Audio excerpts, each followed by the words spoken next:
Hey everyone, Nomadic Gaijin here. Today I'm going to be showing you guys how I travel throughout Japan in this van, sleeping comfortably and enjoying my time. Let's check it out.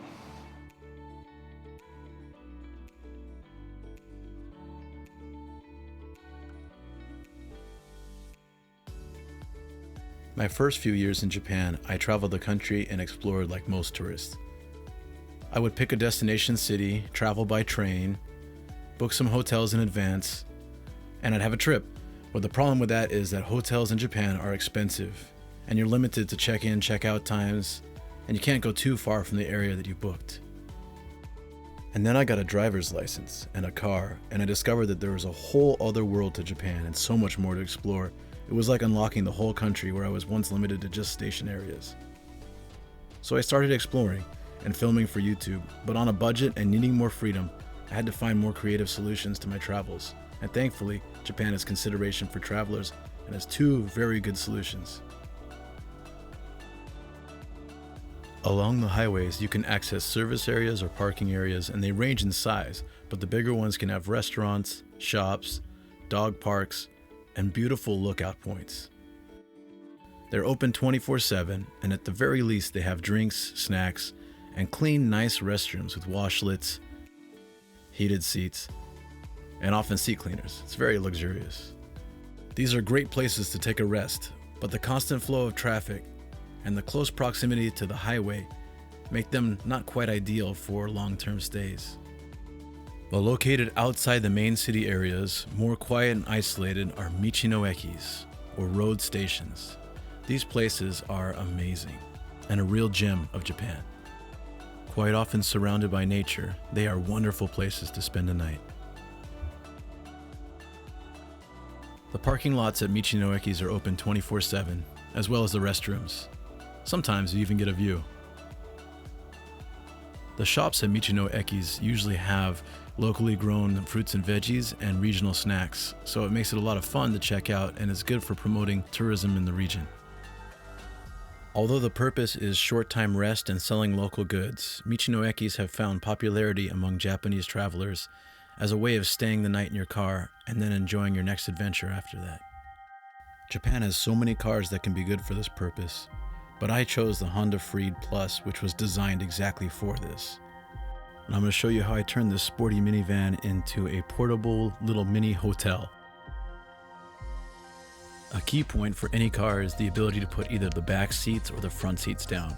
If you can't do that, it's not going to be very comfortable.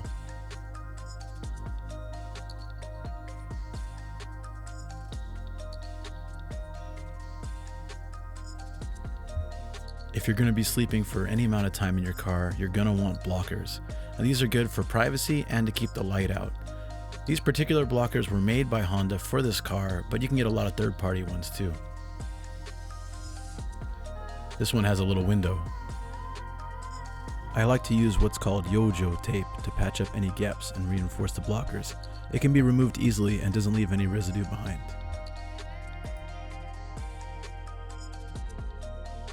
That takes care of the light and the privacy. If the base isn't even, you can try using things like this bath cover from Nitori to flatten everything out, or whatever you can find really.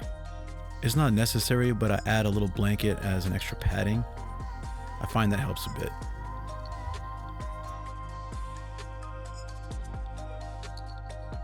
The bed is the most important part.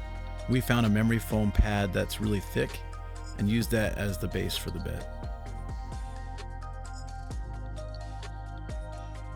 This thing is insanely comfortable. A lot of people find ways to customize their car using things like this net.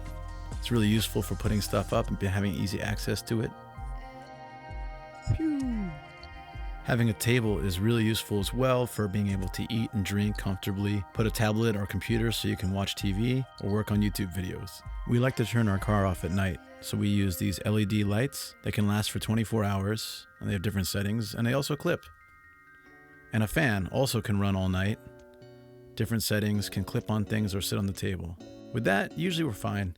Then there's this Jackery, or any kind of giant battery power is amazing to have on a trip like this. The car charges it while we drive, and then we can charge all our devices, including computers and YouTube stuff. All our luggage and gear can either go in the front 2 seats, or there's a nice compartment under the bed where we can fit a lot of stuff. There's so much more you can do, but those are the basics. And although it's not the biggest space, the 4 of us can fit comfortably, and we enjoy our time here.